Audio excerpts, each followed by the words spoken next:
Hi, I'm Jeff Hayes, and welcome to our final day together with Maha Uncensored.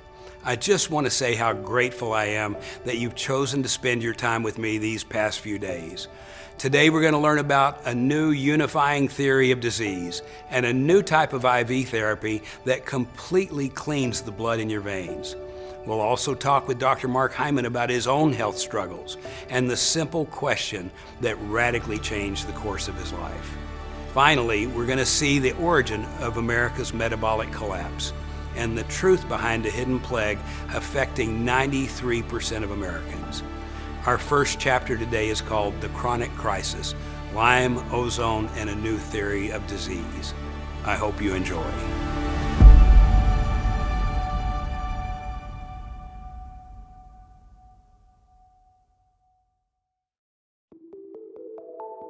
There is a crisis today, even though we have incredibly sophisticated machines and computers and communication possibilities and all that. 85 to 90% of our nation is now facing metabolic syndrome. We have people who are getting sick, looking for help, but the system itself is unable to meet this more holistic need. I'll just wander through the maze of the medical system, but no one's really listening to me. How do we deal with this crisis? And I'm thinking integrative medicine offers a possible way to do that. Our niche is getting people that have chronic unresolved health problems, and usually they've been chewed up by the medical system. They're a round peg that they're trying to put into a square hole. They're looking for something different. Once we get them healthy, we want to make sure that they stay healthy. My definition of health as a medical student was basically understanding the pathophysiology of all diseases. If there was something that's broken, we need to fix it. Now, my definition of health, as I learned, would be how can we really help the body function better and maintain it so it doesn't get sick or broken. Medical school is very interesting, but I think one of the biggest things that we learned in medical school was a lot of pharmacology, figuring out how the drugs work in the body, and then also everything in silo. Like we learn different things like the heart and the lungs and the kidneys separately, and that's how most allopathic medicine is right now. And so if you have a heart problem, you go see a heart doctor, kidney problem, see a kidney doctor, and they don't talk to each other. And so the way I look at it is everything is interconnected, and how do we connect the dots so that we can truly optimize everything? And I think that's the biggest difference in the systemic approach of looking at everything as a whole versus in silo. The way I work with my patients now is really understanding the reason why they came in, and then from there, kind of figuring out what, in my head, I go through all the bits and pieces of the systems that might be affected.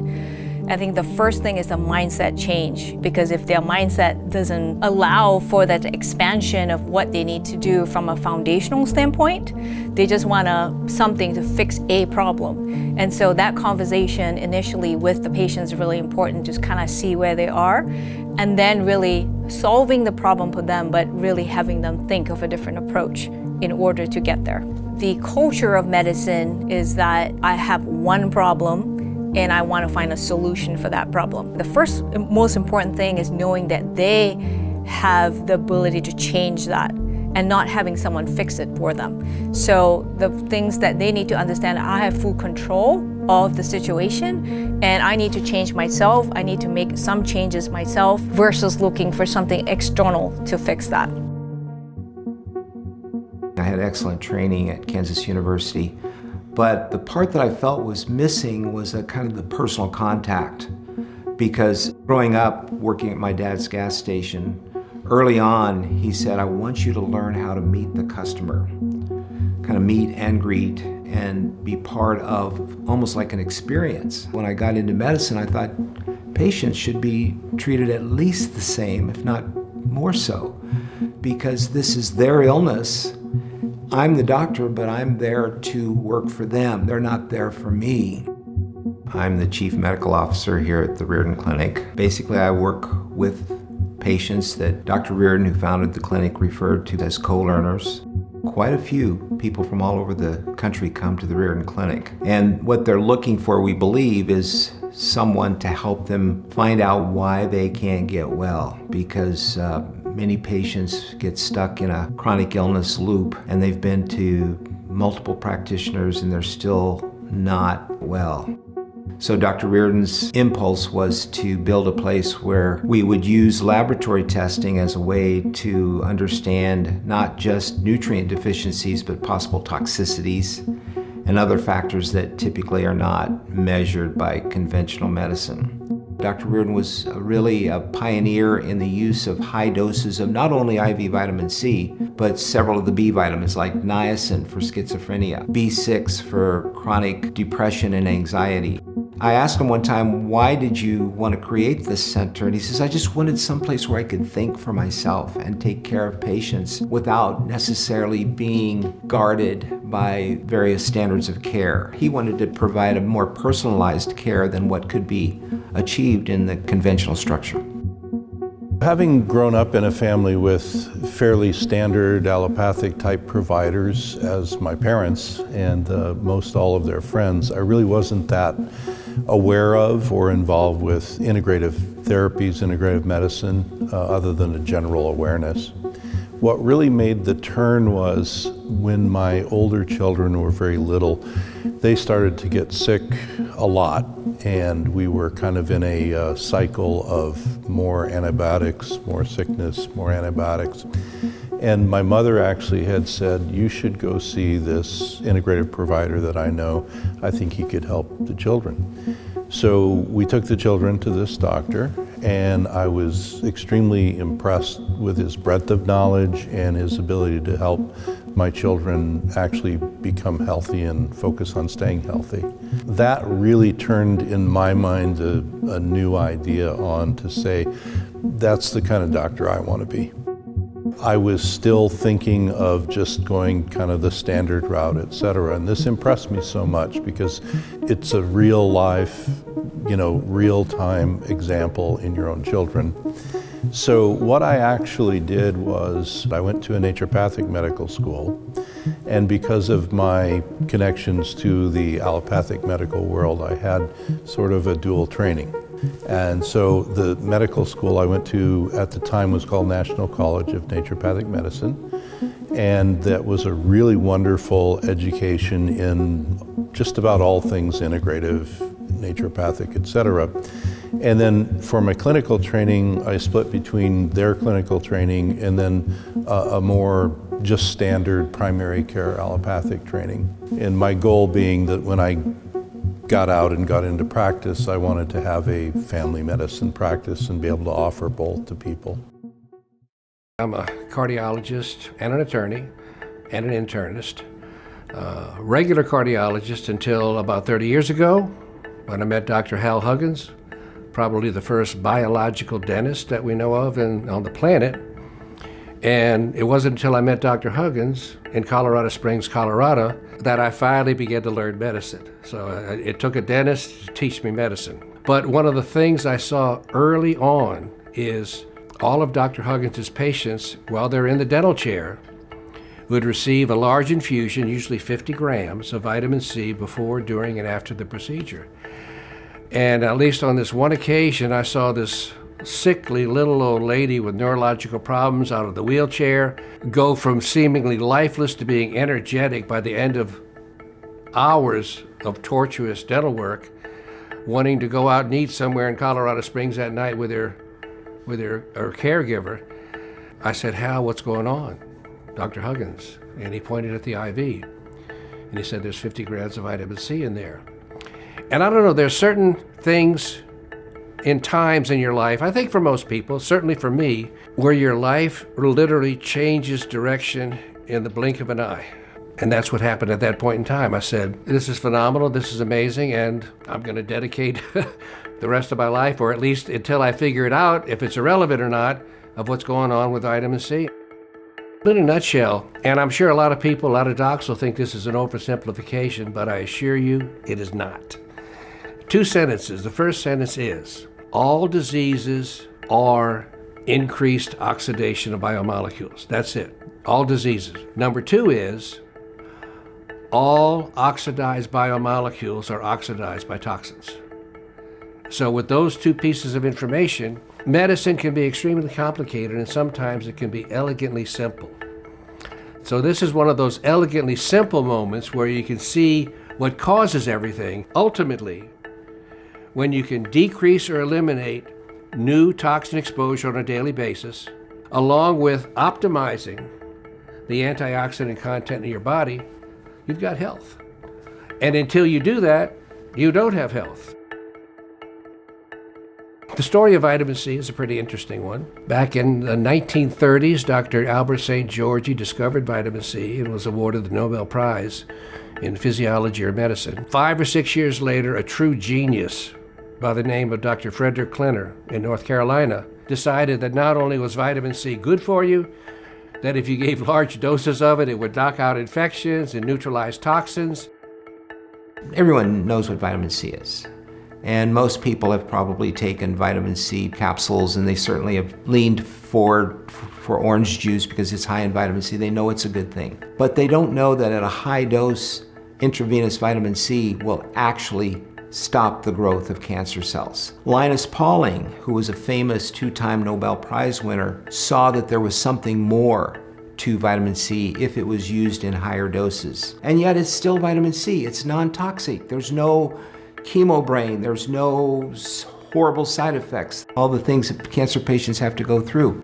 I love doing the vitamin C infusions, and then we're going to use some dilute hydrochloric acid, which helps to clean out the lymph nodes or the infection processing centers. If we could develop a comprehensive integrative center where we could really offer patients a whole plethora of modalities, that is really the ideal setting to have healing occur. I help sick people get better. We have a very eclectic integrative practice where we take chiropractic, acupuncture, naturopathy, clinical nutrition, medicine, and we help people that have been sick for years, and it's like Humpty Dumpty, we put them back together again.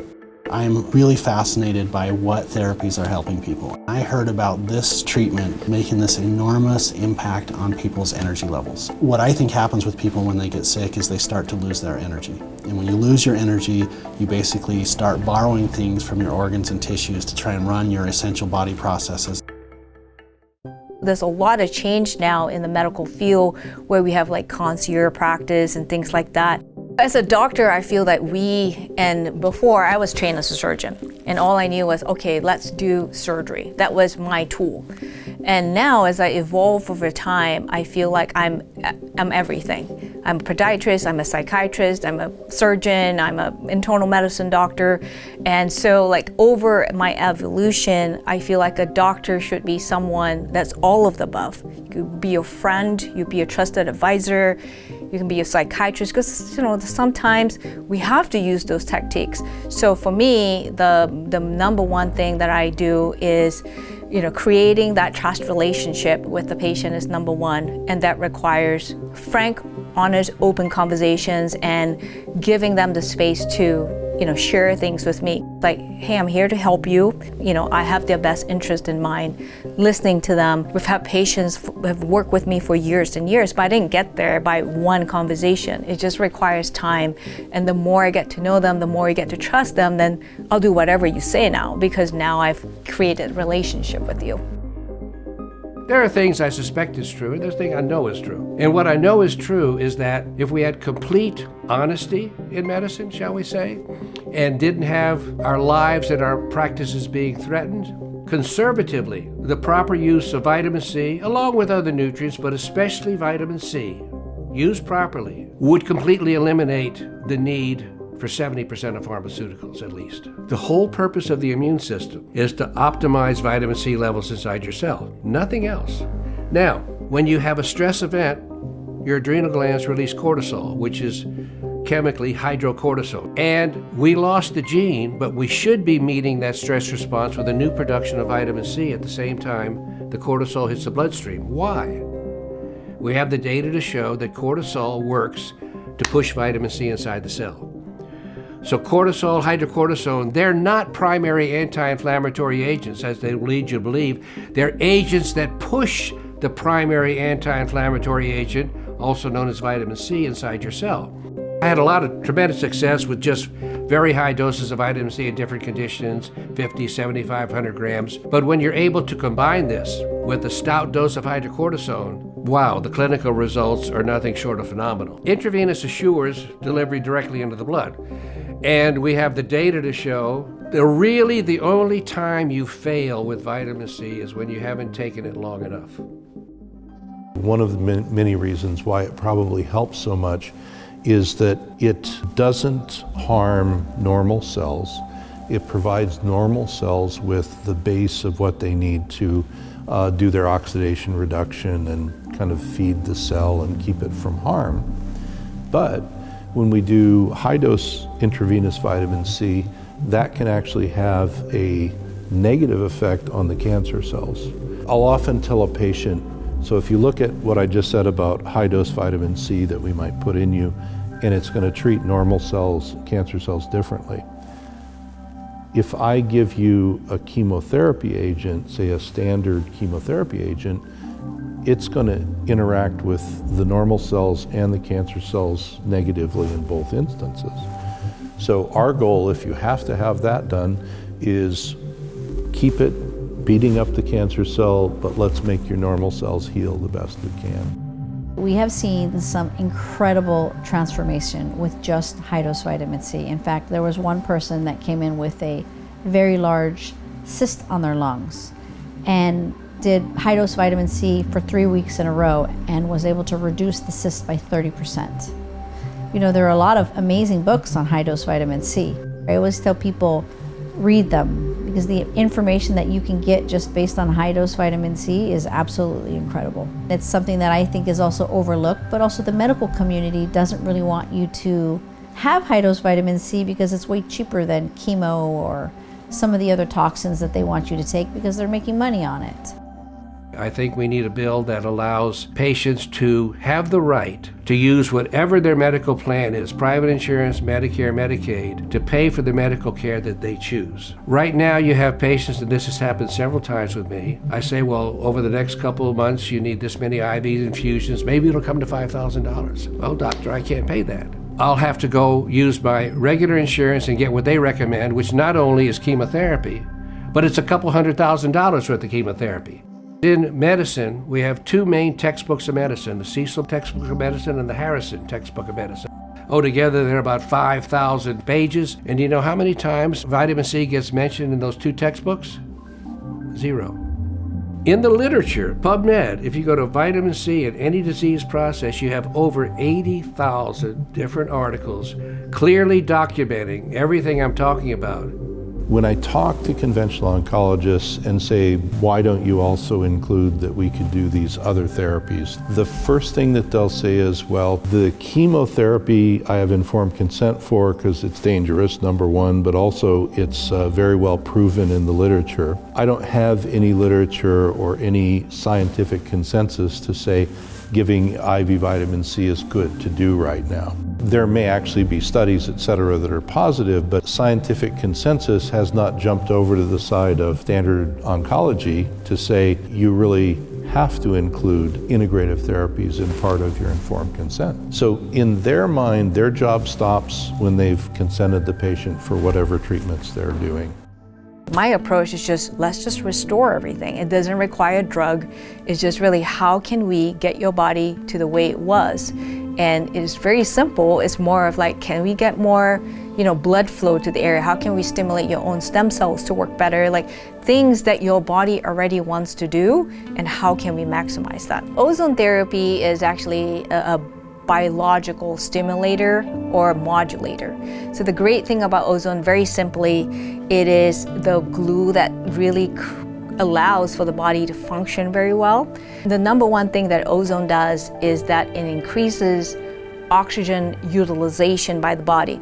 And what that means is As we age, like our bodies are unable to utilize oxygen efficiently. So ozone has been used for a long time. It was first discovered in the 1800s. These therapies that are coming up has been amazing for so many reasons because it's very specialized. It knows what it needs to do from a modulation standpoint. From a health standpoint, it increases energy through getting more oxygen to the cells.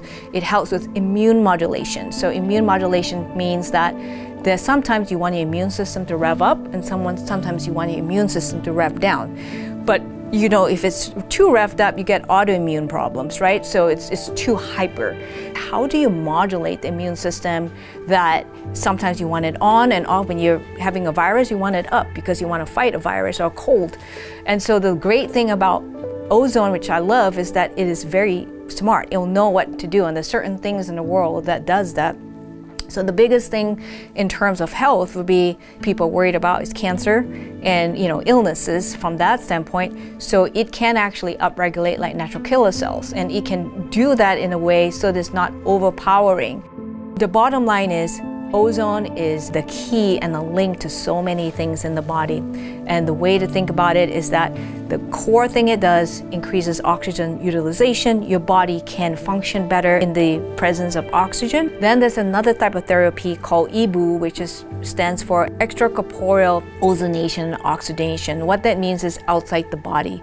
So that treatment is considered the Cadillac of ozone therapy for a variety of reasons. It is not just giving ozone, but it's also almost like a dialysis circuit. So you have one part of the arm taking the blood out, and it runs through a series of membranes, and then the ozone is delivered and it goes back in the body. That kind of therapy is very powerful for a variety of reasons. The number one thing is that we can actually see what's going on in the blood coming out and what's going back in the body. And the number one thing to worry about in ozone therapy is ozone is actually a stressor. So it actually stresses the body to do all the things that it needs to do. So EBOO therapy allows us to actually in real time look at what the color of the blood is. If it's too dark, there's too much stress, we turn the ozone off and patients are getting pure oxygen. So it's a great way to think about how much ozone does the person have, and then be able to kind of dial it up and down. It also runs through a membrane, so we can see so many things come through that tubing and that membrane. So inflammatory proteins, we see that at the end of the treatment. Dark blood at the bottom, we can see heavy metals, we can see like mold, we can see like blood clots coming out, and then at the end we can also see all the extracellular fluid, which is actually a measurement of the amount of inflammation in the body. So now, using an EBOO machine, we're getting a lot of data points. Okay, this is where I need to kind of think about, do I need to do more testing? What are the things I am seeing? And over time, then we can adjust the treatments accordingly. I was a patient and I had Lyme disease, and I had gone through the gamut for over 18 months, tried so many different modalities, and everything worked a little. This is very common with Lyme disease patients. You see them going on for years and years and years suffering. That wasn't an option for me. And so I went to a clinic, and they happened to have an old primitive version of EBOO technology, and it was amazing. They had never done any type of research on it, so no one really knew. But as a patient, when that stuff came out of my body, I immediately felt the inflammation reduce. I could breathe again for the first time. I walked into the clinic with oxygen, and I left feeling amazing. And that was how I was first introduced to it. I came back, and as a patient, immediately started referring patients to the clinic. They did a plethora of other things, vitamin C, things to kill the Lyme, stem cells, a lot of other things. I referred about 350 patients in a period of about 15 months, all of them having these very similar miraculous results. It got to a point where I was referring so many patients that the doctor said, "Hey Angie, we can't keep up. You have to stop." referring people. I said, look, I have all these patients, they're recovering, they're doing so well. I can't just not help them anymore. So can I do it? My background as a nurse, I have a longevity center. Other providers asked me if I could train them. Initially, I was importing this primitive technology from Malaysia, but we quickly discovered that there were significant discrepancies in the ozone output. I hired a team of American engineers and I said, how do we fix this? They came back and said, well, with this technology, you can't, but here is one. Initially, I thought my journey with Lyme is over and I just want to run away as far as possible from that. I don't want to look back. I don't want to talk about Lyme. I don't want to talk about those 18 months of true hell that I went through. I came back and all these patients who had become friends of mine, they said, hey Angie, can you help my son, or can you help my daughter, or can you help me? And so I said, okay, I'll just go help one. And then one became another and another, and 2,000 patients later, I was in it. And I thought, I can't do this. Like, I can't work 18-hour days seeing the patients at our clinic. I have to empower other doctors to be able to help these patients. And it is a true disservice if they can't. There is something out there that can help. And initially, this was only for Lyme. I had no idea. The people that I had originally learned about this technology, they had no idea the power behind it. They are not willing to look at the science, because what's happened is science has become dogma. Science is not dogma. Science is the pursuit of truth, and as soon as you find one exception to the dogma, then it's no longer dogma. Now you have to restate that whole principle of science, whatever it is. We have to be willing to reinvestigate these things, because if it were settled and if it were perfect, we wouldn't be having these problems. Everything should be great. There should be no disease. There should be no side effects. We should have it all figured out, but we don't, because that's not the nature of medicine. Medicine basically says we're dealing with humans. We're living in an evolving time. We've got more environmental factors than we've ever had. The food is not as good as what it was. There's something in medicine called the standard of care. It's not like it's written down. It evolves as time goes on, but it's kind of like an orthodoxy. This is the way it is. And so whenever you see a patient, most doctors are trying to take whatever that patient's experience is and somehow put it into that orthodoxy point of view. Doctors are part of a medical system, and that system in the past was such that doctors were their own bosses, and they could think more independently. There is a structure to medicine that needs to be honored. But by the same token, especially in modern times where medical students are coming out of medical school with huge debts, and they have to basically be employed by a larger medical system, and that larger medical system it has to fit into the insurance system and the standards of care and all these things, it's harder and harder to think outside the box. Oftentimes these patients are complex chronic illness patients, and they don't fit one diagnostic code. By being willing to think outside the box, we're actually in a better position to discover underlying factors that can be corrected by outside of the box therapies. Anecdotes are looked down upon in medicine as like anecdotal, but I always tell people that a clinical trial is a series of controlled anecdotes. And you're hoping that there'll be like enough that who's ever reviewing the study will say, yeah, this is a valid study. But there are a lot of situations that fall outside the realm of standardized medical care that if we would don the hat of detective, medical detective, and be a little bit more listening rather than ready to quickly diagnose, is listening and then testing and using information, functional medicine information, as a tool to help the patient co-discover what needs to be done. And then in that case, very often the patient gets really deeply involved in the healing process, and the chances of success go way up. Changes the whole dynamic. If you really begin to work with patients and listen carefully, not to make the diagnosis too quickly, but to understand all the various inputs and variables that are impacting this patient's life that's causing them to be frustrated with their process of care. I mean, very often the people that we see have seen many doctors before they come to see us.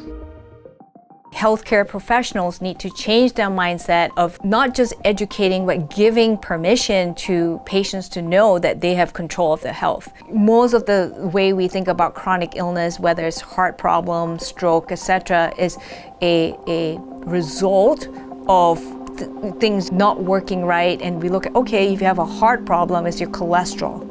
And the way we understand chronic disease now, there's just really two things from a biological standpoint that's super important. Number one is inflammation, and number two is mitochondrial dysfunction. So if you look at all the chronic disease, whether it's cancer or heart disease or Alzheimer's, it just basically is a biological problem. Let's start from a very simple process in every cell, and what are the things we can do to facilitate? What are you missing in your body that is a facilitator?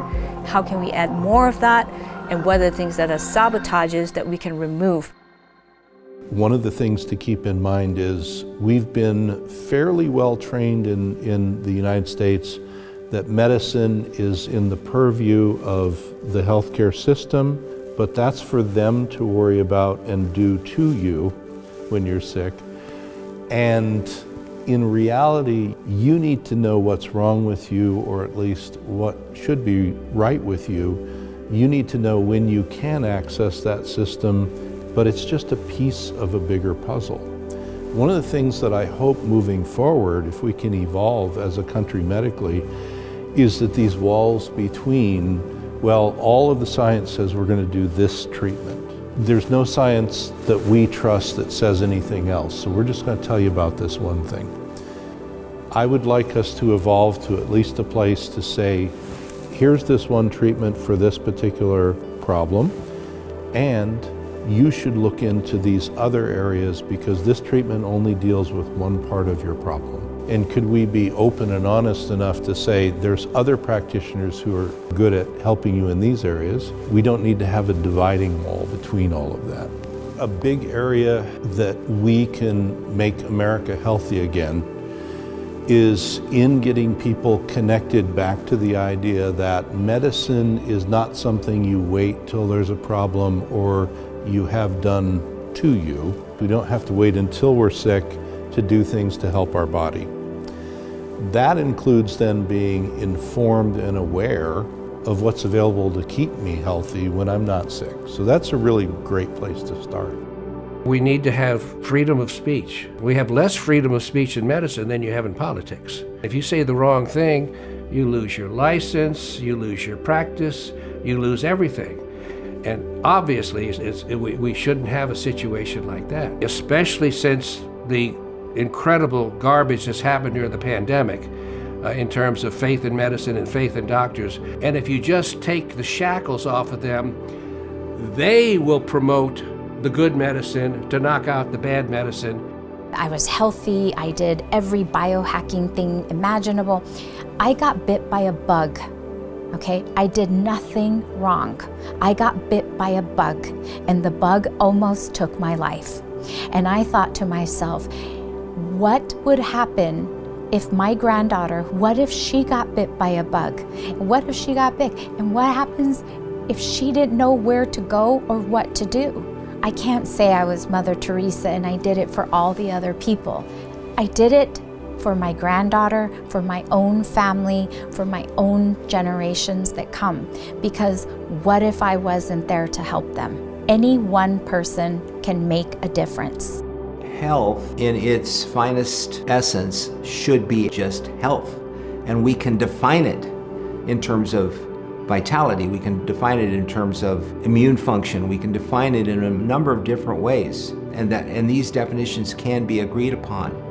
The question is, how do we get there? If we're going to be scientific about it, we need to look at all the possibilities and not necessarily take sides about this one is true or that one's false. Let's re-examine what we think is the best way to achieve a higher level of health for everyone in our society.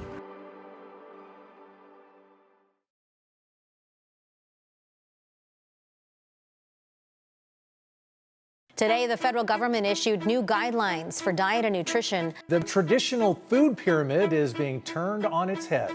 The idea that a cheap meal made of processed food is cheap is an illusion, because you're paying for it on the back end. You're paying for it with diabetes, with obesity, with illness. If you internalize that cost of the meal, it would be a tiny fraction of the long-term cost of eating bad food.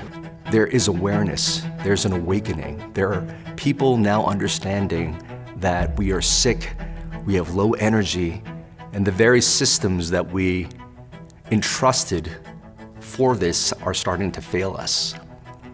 And I know this very well, not just as a patient, but as a medical doctor. I was raised in conventional medicine through that culture. I prescribed the pills, I performed the surgeries, I did the protocols, but I became a statistic of getting chronic disease. I was trained as a diagnostic and interventional radiologist initially, so deep into the path of conventional medicine. Radiology is really using medical technology to pierce inside the body to see what's wrong with the body. So I understood disease states and what it looked like. The interventional part of my journey really uses the imaging to perform minimally invasive surgeries.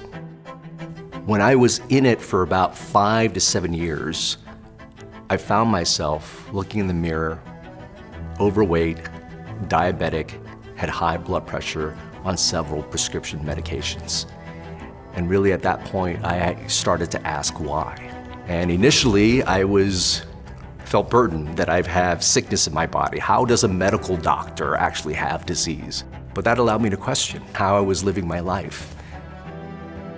About 93% of Americans are metabolically unhealthy, meaning they have high blood sugar, high cholesterol, they have hypertension, they're overweight or obese, or they've had a heart attack or stroke. So that means only 6.8% of Americans are healthy, which is crazy. And this is a national emergency that needs to be addressed head on. I got autoimmune disease, I got severe gut issues, I had cognitive issues, my whole system broke down. I couldn't think, I couldn't sleep, felt like I had Alzheimer's and depression and ADD all at once. And I literally had to figure this out. My muscles were breaking down. It was a catastrophic problem for me because I was 36 years old and I felt like I was 106. Through the process of learning functional medicine, I was able to reverse engineer my way back to health and understand the basic fundamental laws and use those principles to correct what was going on in my own biology. And that gave me a lot of compassion for people who are sick and helped understand how to actually correct a lot of these problems for my patients. That's the power of functional medicine, is helping people understand how everything is connected. You don't need a doctor for every inch of you. You need someone who understands holistically how your body's put together, how it works. And it's essentially, I would say, it's the first time we have the laws of biology. Historically, we have the laws of physics. Everybody can understand what those are. But if I said to the average doctor or scientist, what are the laws of biology?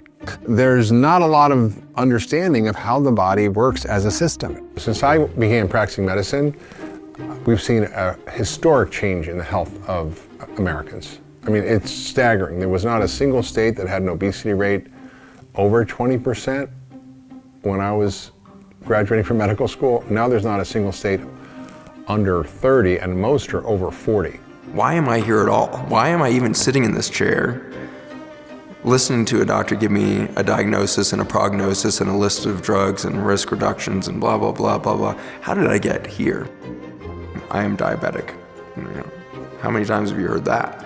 Really? That's your identity? You are a diabetic? Like, that's how insidious it is we've taken away Joe and we've given him a new name called diabetic. And now he's gonna live his identity around that problem. And it's gonna dictate how he sees food, how he sees his family, how he sees his free time or lack thereof, how he chooses to do every other thing in the day starts to be dictated by something that's not him. I'm a diabetic instead of I have diabetes. I'm a human with diabetes, I'm not a diabetic. So really kind of disconnecting yourself from the diagnosis and knowing that you are not that diagnosis, you can actually heal from it. They can change, they can heal, they can recover, they can solve this. let's start to ask, how did you get here? And is there an option to go back upstream? And can we take you to a place where you were prone to collapse, and we can take you to a place where you're prone to repair? And that's been a really exciting journey in my career. People should just frankly understand their body composition and their cognitive function. So to me, those are the main ingredients that make up the diagnostic side of information gathering for a patient's longevity healthcare initiative, if you will, or their journey. And after that, I believe that that information should inform what their journey means. Ideally, they understand the main biomarkers that make their body tick. That's their hormones. It's what's helping them sleep and what's helping them recover. My goal as a doctor was always to help people understand their bodies. That alleviates fear.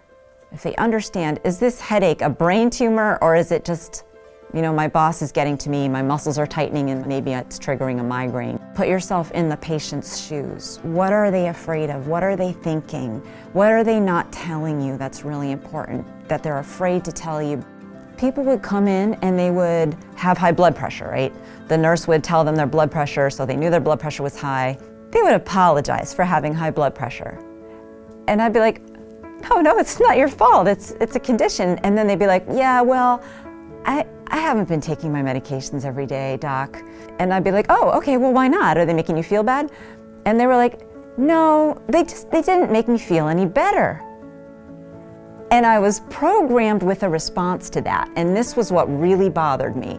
I was programmed to say, hypertension is a silent killer. You're not gonna feel it. So hypertension medications don't make you feel better. So just take them. Even if they make you tired, even if they interfere with your sex life, which was the problem a lot of the times that they didn't want to tell me, right? So I totally hated that. And again, I didn't know what to do. And I was starting to get like a low sense of just dread in the pit of my stomach about how am I going to function in this medical system where I'm not happy about most of the things that I'm supposed to be doing and that everybody else is happy doing. So I had these giant question marks in my mind about my future, and I started to feel a little suffocated, looking down like this long hallway of my future, going into infinity, and the walls closing in on me with not the freedom to do what I want, with not really fulfilling my dream as a dream that I had as a child, just going down this one path. I didn't like it. Mainstream medicine is not the answer. The pharmaceuticals, the surgical procedures, they're an attempt to cover up a problem. They're the Band-Aid approach. What we need to do is go after root cause, because that's how we can really help people. And that is just how we're trained. We never talk about nutrition. We never talk about healthy lifestyle. We never talk about a healthy mindset. We never talk about root cause. And that is the fundamental problem and why people are suffering. There is a time and place for pharmaceuticals and surgeries, but it should be at the end of the process, not at the beginning. I've never been taught your language. The doctors have never been taught the language of health, only sickness. Let's have a conversation about nutrition. Let's talk about what to eat, what not to eat. Let's talk about sleep and sunshine and physical activity. Let's talk about environmental toxins and pollutants. Let's talk about healthy thought processes. Let's talk about finding your happiness, having gratitude, purpose, community, spirituality. That should always be the focus, and that's how people are going to get the best results.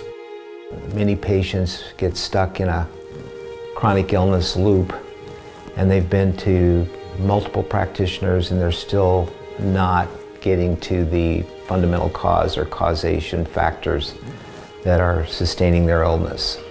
But there are a lot of situations that fall outside the realm of standardized medical care that if we would don the hat of detective, medical detective, and be a little bit more listening rather than ready to quickly diagnose, is listening and then testing and using information, functional medicine information as a tool to help the patient co-discover, we're co-learners, what were the causative factors? Was it just stress? Was it lack of sleep? Do you have heavy metal toxicity? Are you a stressed out person and you can't get along with your spouse? You know, so there's a little bit of everything that can go into a whole person kind of care, which I think a lot of people want. People are beginning to look for this whole person medicine, and doctors themselves, if they are able to, they are leaving more conventional practices and opening functional medicine practices, integrative medicine practices, because they too want to use their training to help people get to the root causes and correct them so they can actually get well. There are other aspects of functional medicine that now are working with the body in certain ways to help it do things like detox itself, etc., where it's not just take this pill for this condition, whether it be a vitamin pill or a pharmaceutical pill, but instead it's working with the body to go deeper into things like blood work and lab work and urinalysis to see deeper things that are in there, working with body processes in a natural way to help detox things that are there that unfortunately should never have been there in the first place, but we've polluted this place and toxified it to such an extent that now we have to have an entire industry of people who are focused on figuring out what toxins you have and how to get them out of your body so that you can live normally again.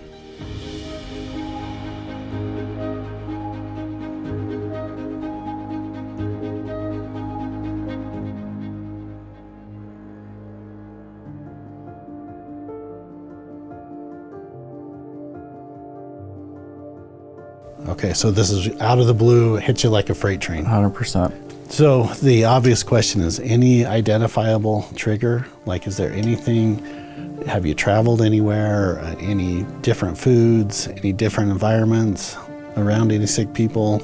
Not that I think is anything out of the ordinary. Okay, and is there any option or treatment plan that you're doing right now? Like anybody trying to help you? Yeah, I've been to an ENT, which is where I got the diagnosis, and they've got me on prednisone and said it's a waiting game. Or? The only thing she said is if the prednisone makes it worse, then stop it. By the time I saw Jason, it had been almost a month that I'd been trying to find answers, visiting multiple doctors, had been prescribed some medications to try and help alleviate the worst of the symptoms. But there was no answers, and there was no hope that, you know, this was solvable. I feel in some ways lucky because I've been exposed to an understanding that there's a lot more out there besides traditional medicine. Then I go and see Dr. West. And my first time sitting down with him, he walked me through the answer is in the blood. He pulled my blood, put it under a microscope, with a video, put it up on a big screen on the wall, and that is the first time in my life that I've ever seen my own blood. So what I tell everybody is your blood tests are super important. That's like looking out in the parking lot and saying, oh, there's a car out there and it has 4 doors and 4 tires and windshield wipers and everything. But it doesn't tell us if it runs or not. This tells us if it runs. Like, well, let's see what your car looks like. Little pinch. If the blood's healthy, then people are healthy. So this helps me to determine that. I'm gonna see your blood up behind you in just a second. So Tate, if you look up here, on the right screen, that's what your blood should look like. Really nice and spread out, like pancakes on a griddle. On your left side, we have a combination of sticky blood and a lot of infection markers. So this one's kind of normal, this one's kind of normal, this one's kind of normal there. See how they're kind of stuck together? Mm-hmm. It's the same idea. If we take your wash out of the washer, put it in the dryer, if we don't add a cling-free sheet, the electrons build up and the clothes are sticky, you know? Yeah. So this is just an analogy, like your blood's super sticky. There's a study, this is what I'm excited to help you with, is there's a study I'll give you that comes out of the British Journal of Medical Practitioners that says that chronic infection leads to neurobehavioral, neurodegenerative, psychiatric, autoimmune, fatigue, illness. Translation, if the cells that are taking oxygen, nutrients, can't get to the organs and tissues, everything starts to break down. And what I think has happened to you is we have this infection that's attacked your nervous system. And even though we can see some markers a little bit in the blood, I mean, you're kind of a healthy sick guy on blood test, but when we look up there at your blood, man, that does not look even close to normal. And what's exciting about that is helping your blood to be healthy. Like if your cells are healthy, you're healthy. I mean, all the answers were right there. I was staring at them. I could see not only the problem, but also, okay, here's what we gotta do to fix it. So let's just make your cells healthy. And there's a whole bunch of different options we can do that. My favorite way is to follow kind of the example in this book right here called Curing the Incurable. This is written by a Dr. Levy. He's kind of the vitamin C godfather, but over the last 25 years, doing these treatments where we really help people to have healthy blood by putting things to upregulate your immune system. And by the way, this is not going to cancel out or be a problem with prednisone. This is just a really neat way to help your immune system to get the cells to be normal, to help those infections that we see up there to get a lot better. So this is stage one of helping this. And this is something that I'm excited to, we can offer you this today, where we're gonna skip the stomach and just start putting vitamins and minerals and stuff into your bloodstream. And as the cells start to become normal, then you start getting your life back. And there's really no, I mean, I've been doing this, geez, several 100,000 infusions over the past 2 decades. There's also a way that we can rocket ship that by doing another treatment called the cure that time forgot, which is using some oxidative medicine to help use oxygen to accelerate the response even better. So there's a treatment called major autohemotherapy that is an option where we pull a small unit of blood out under the supervision of our medical team, and then what happens is we mix that with a little bit of oxygen ozone and we infuse that back into the body, and it's amazing for chronic infections. Just give me a chance to put a bunch of good stuff in your system.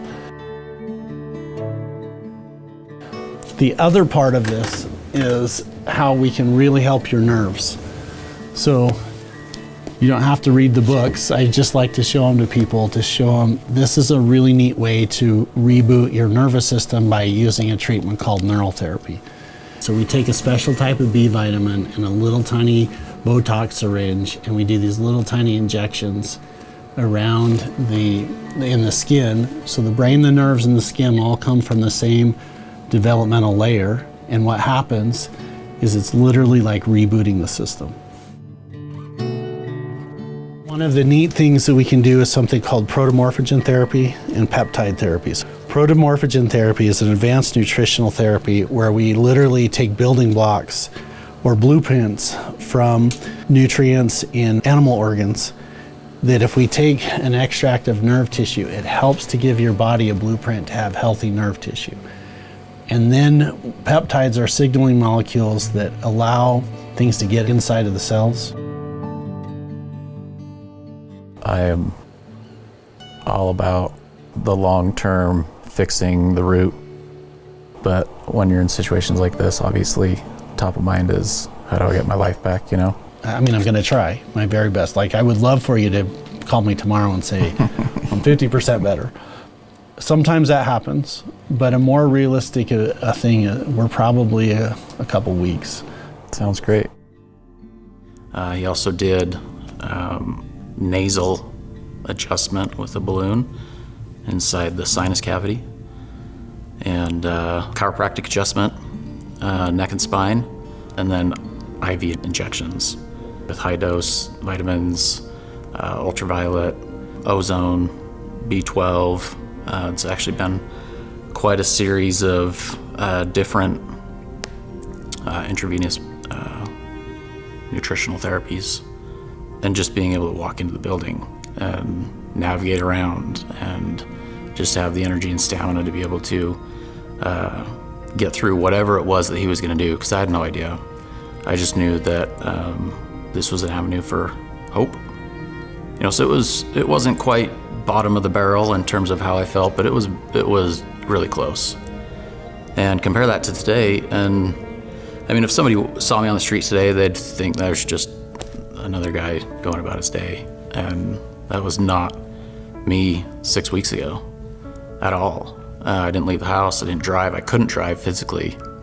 My life was upside down in a lot of ways. So it's a completely different deal for me right now. It was one patient that really opened my eyes.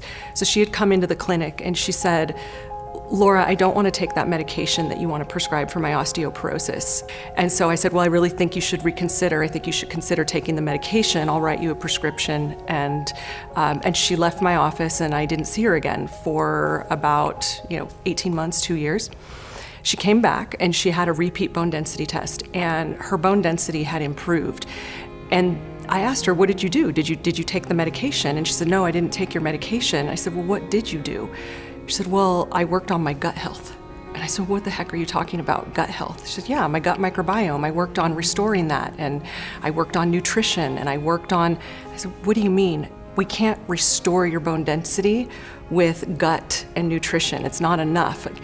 In the Western space, we hardly ever see an improvement in bone mineral density without prescription drugs. It's very rare to be able to improve bone density, much less stop the downhill, spiral of bone loss without medication. It's very difficult to do with just exercise and nutrition alone. At least in our modern culture, it's quite difficult. And so that really opened my eyes, and I started investigating and being curious and figuring out what is this microbiome, and that led me to just a quest for learning more. And once you see it, once you see what's possible, that the human body can actually restore itself given what it needs, the human body is intelligent and can heal, then I had to make a change in my career. I couldn't stay in this Western space recommending people that the only way we can prevent your hip fracture, or the only way we can prevent your decline in bone density is to prescribe another drug. University of Utah gave me a really good platform from a scientific perspective, but it was also the moment where I had my own healing crisis. I started to gain weight, my joints would ache, I was really tired, I had brain fog to the point where I couldn't concentrate in classes. And the doctors who I went to up at the U, they looked at my labs, and usually they'd run about 14 markers, and they'd say, "Everything looks good, you're stressed, you should take fewer classes." And I was like, well, actually, this is not stressful. I like school. There's something else going on. So it was a naturopathic doctor who was also an acupuncturist that ran the right labs and looked at my report and said, "Hey, it looks like there's some autoimmunity going on. Your antibodies for your thyroid are through the roof. They're 680, my thyroid peroxidase antibodies." And he said, "Were you exposed to any chemicals growing up?" And I said, "I don't think so." And I said, "Just a little bit of Roundup." And he said, "Well, maybe that's the issue." And so he explained to me that Roundup has this agent called glyphosate in it, and it's a registered antibiotic. And he'd seen a lot of his patients, and this was back in the late 90s, early 2000s. He said a lot of his patients had started to get sick because of the exposure to Roundup. And so we went on a whole mission and got my body detoxified, started working on my immune system, my gut. We worked on my diet and lifestyle. And once again, I learned how to heal myself through having the right labs, having the right data. And that led me to leave the conventional medicine. I was pretty skeptical of anything alternative, but I realized, Western medicine gave me the option of, well, here's an antibiotic, or here's some prednisone to calm down the inflammation, but there was nothing healing about it. If we can intervene soon enough with natural therapies, then we can avoid a lot of the pitfalls that people run into later on when they can't get a diagnosis just yet because they're not quite sick enough. And they don't understand why they're tired, why they don't sleep. They don't understand why their body feels stressed all the time. And when they go to a conventional doctor and labs are red, the labs look normal. And that's because their experience in their own physiology is very similar to everyone else's. And then once you start to see a couple deviations, and if those deviations go into the disease category, then the treatment occurs. And so I was able to learn this integrated medical system of Eastern and Western medicine, and I thought that was a very good marriage between the modalities. Then I could bring in and merge the sciences very easily with it, and it created a brand new perspective on healing and health, and then that's what's allowed me to help tens of thousands over the last 20 years. Traditional medicine is much more reactive. Traditional medicine is now almost called by everybody sick care rather than health care. Functional medicine is the opposite, you know, in our view. In our view, things should be very preventative and proactive. You should start before the problems manifest. You should have a strategy. You know, I'm a big believer in data is important to inform you so that you're not just willy-nilly, you know, pulling things into the mix. Data really helps you make the right decisions. So whether that's blood panel data, whether that's body scans, whether that's movement analysis, you know, gut analysis, epigenetic, genetic testing, having all of that at your disposal allows us to look at the whole person, look at the whole problem, and then bring a solution to the mix that addresses the whole problem, and preferably before it begins to manifest in a way that's hard to fix. Big Pharma does not like competition.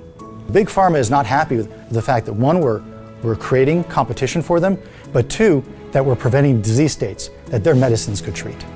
We see the trend of functional medicine providers increasing in this country as more and more providers are frustrated of being able to try and fix a patient when they present with a disease state. And in many of those cases, that disease state cannot be cured. It can only be treated. And they're learning what's the best way of being able to help this patient. Well, the best way is preventing the disease state from occurring in the first place. And so more doctors are learning from their colleagues and from influencers, very famous influencers like Dr. Mark Hyman, that are talking about how they themselves utilize personalized and functional medicine to improve their lives, their performance, and their happiness. And so more and more doctors are learning that this space is better for their patients and better for their practice as well. As a patient that gets on functional medicine, if they want to reap its benefits throughout their lifetime, we need to stay on this type of medication for the rest of their lives. So it's a much better business model for the provider, much better outcomes for the patient, and solves a lot of problems that are inherent with our current healthcare system. I mean, people are suffering. People are suffering with severe obesity, with diabetes, with chronic health conditions. 6 out of 10 of Americans have a chronic health condition. Over 50% of kids have a chronic health condition.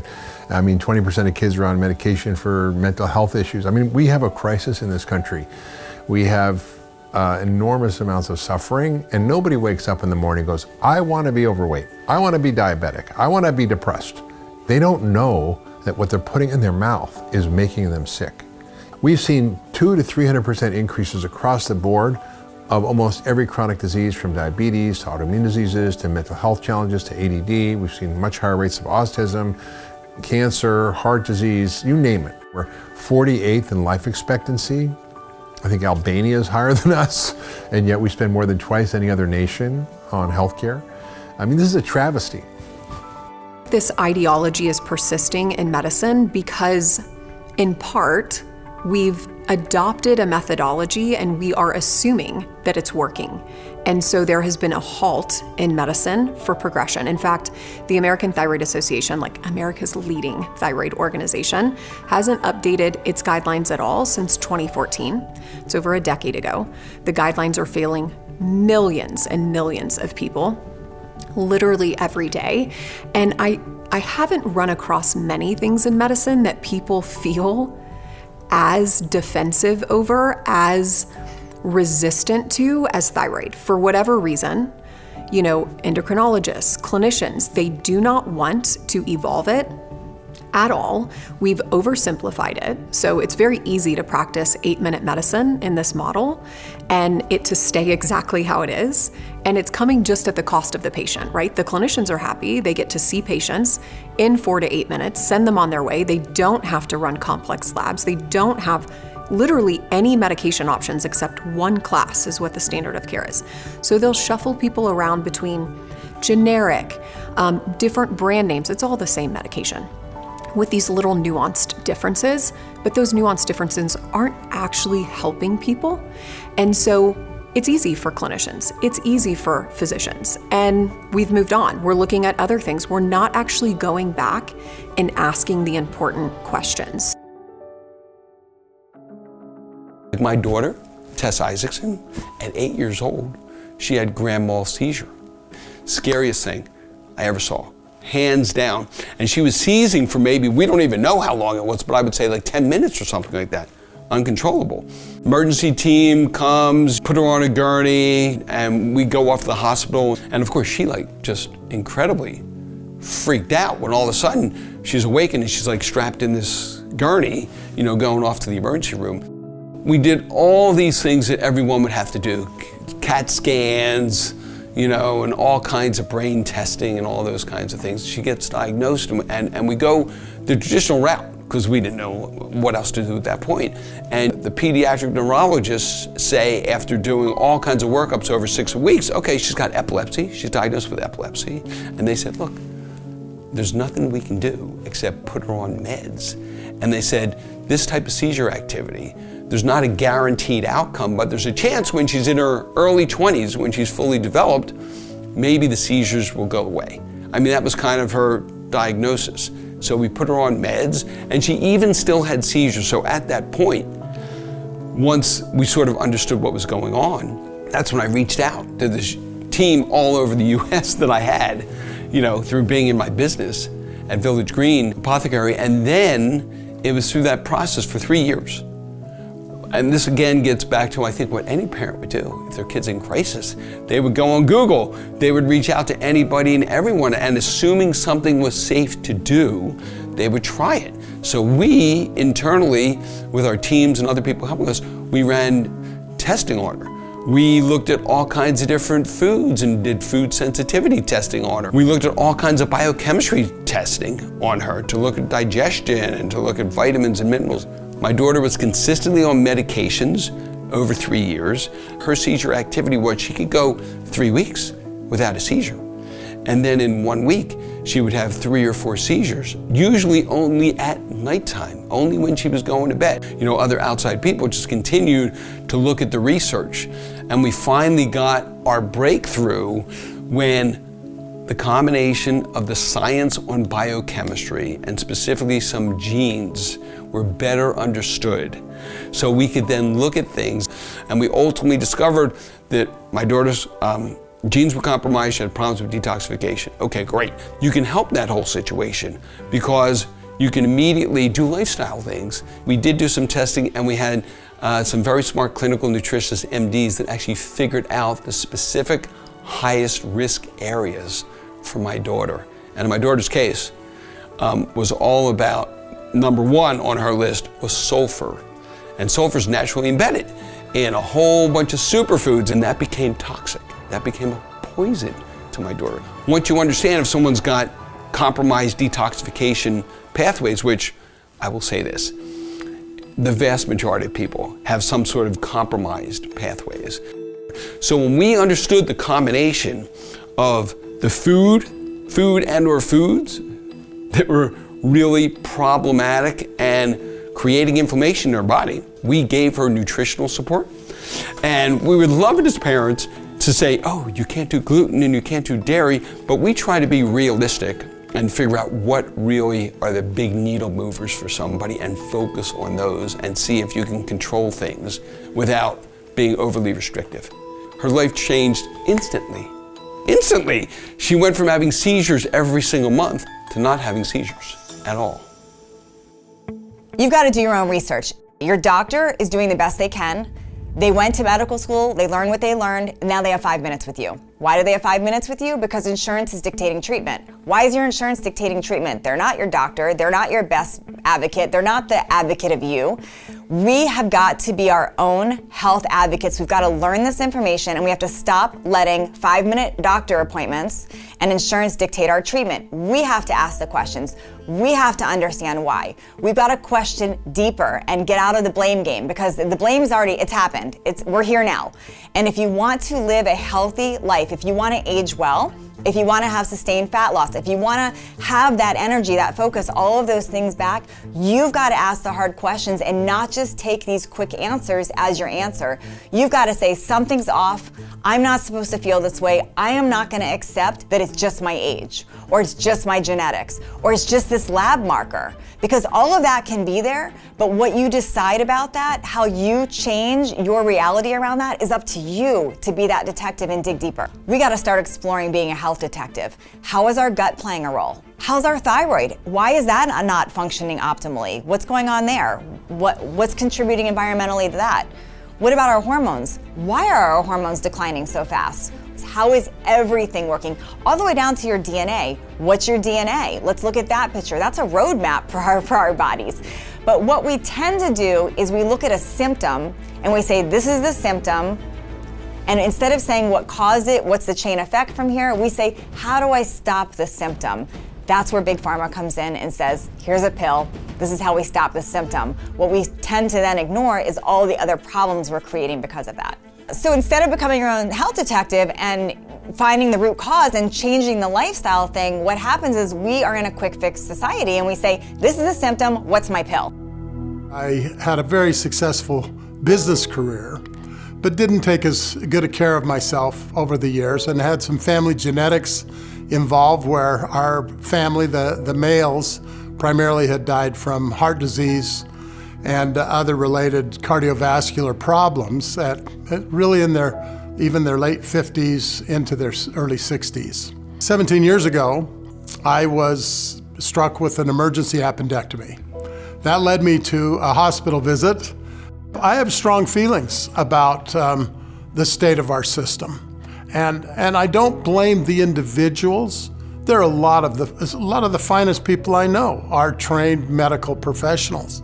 I'm just a normal guy who probably should have been dead 17 years ago had I not discovered the miracle of nitric oxide for myself, and now been able to improve a formulation 8 different times to take it to the next level. Nitric oxide kind of has come on the scene in the last 25 years. It was awarded the Nobel Prize. It was later determined by Case Western University that nitric oxide was the 3rd essential gas in the body. Oxygen, carbon dioxide, and nitric oxide. Most people have heard of nitrous oxide, and so sometimes they get confused.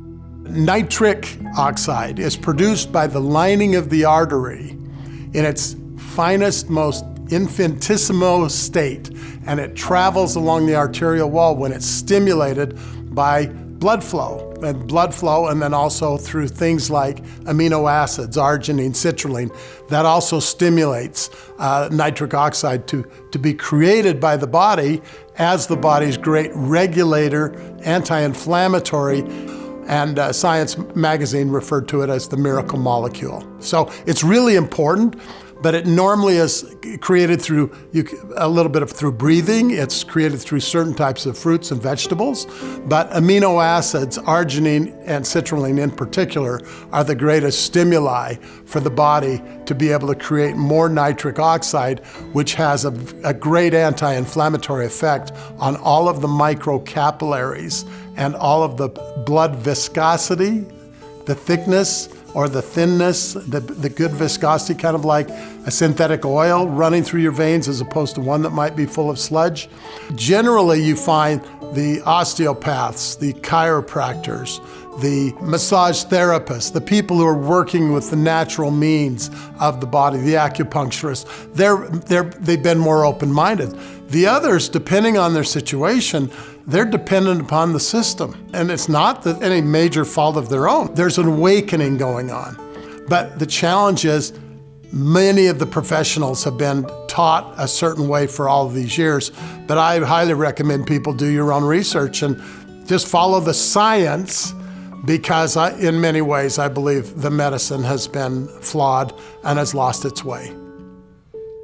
With this awakening, we have new choices.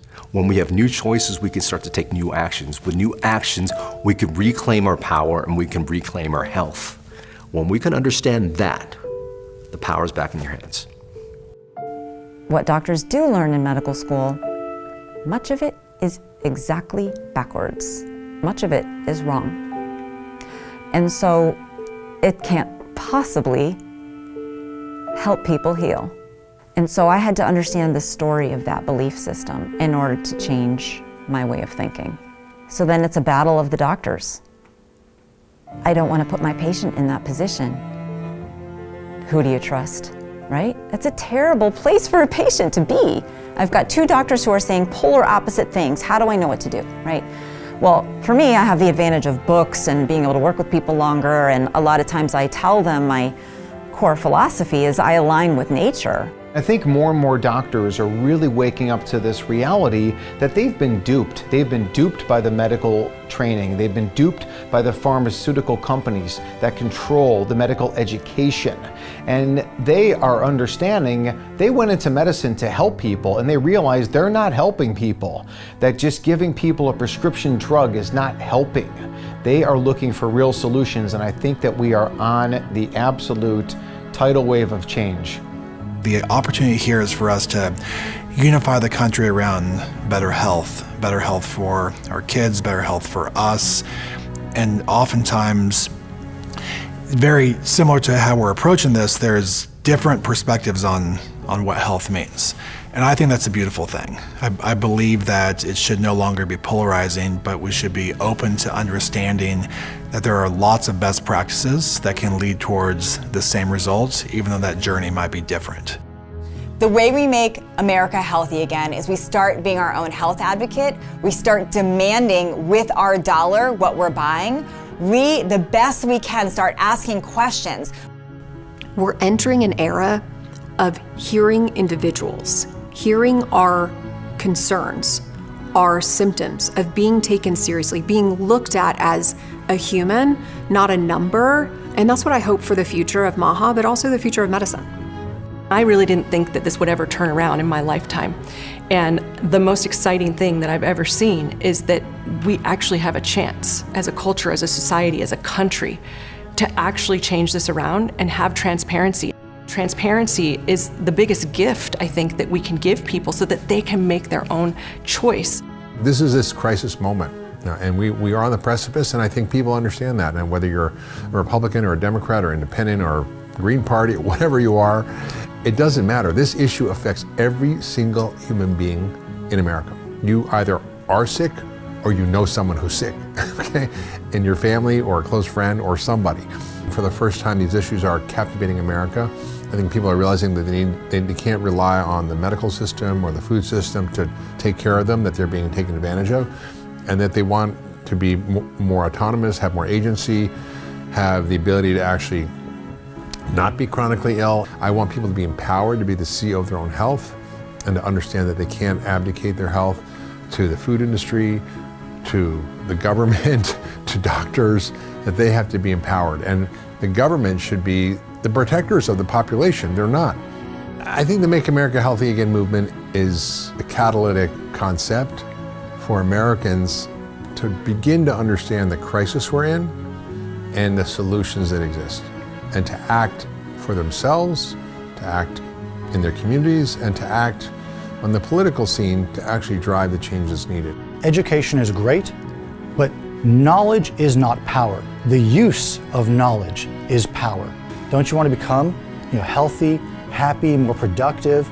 There is a new healthcare system out there that utilizes a lot of natural therapies and looks at what the root cause of the problem is, and then starts there. We all want to be healthy, we all want to be happy, and we deserve that, and we can achieve that.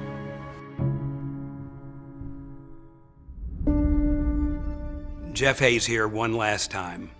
When Bobby gave me his official blessing to make this movie under the Maha brand, I knew I'd taken on a great responsibility. The responsibility to show America the truth about medicine and the promise of Maha for all of us. But now I want to pass that baton on to you. If you've enjoyed this free broadcast of Maha Uncensored, I want you to take this movie and make it a movement, not just for Bobby, not just for Maha, but for your own self. Victory is not going to be found in Washington. It's going to be found in our homes, our kitchens, our schools. It's going to be found in your own body. And everywhere you go, you'll be able to say, Maha did this for me, and it can do the same for you. Shortly, we're going to close out this free broadcast of Maha Uncensored. So if you haven't already, please purchase your copy right here and now. Our partners have provided thousands of dollars in extra bonuses and gifts for you to enjoy, and we've also agreed to a huge discount if you act today. It'll take less than 4 minutes of your time, and it'll cost you less than a night out for dinner and a movie. For such an important project, I feel that price is well worth it. Please don't wait. Simply scroll down and get started. With that, I want to thank our incredible team, our partners at Cardio Miracle, MitoZen, Ageless Future, and Echo Water, and the folks at Maha Action, and of course my friend Bobby Kennedy for making this possible. And thank you for joining me on this incredible journey. Thank you for your continued support. This has been Maha Uncensored. Be well.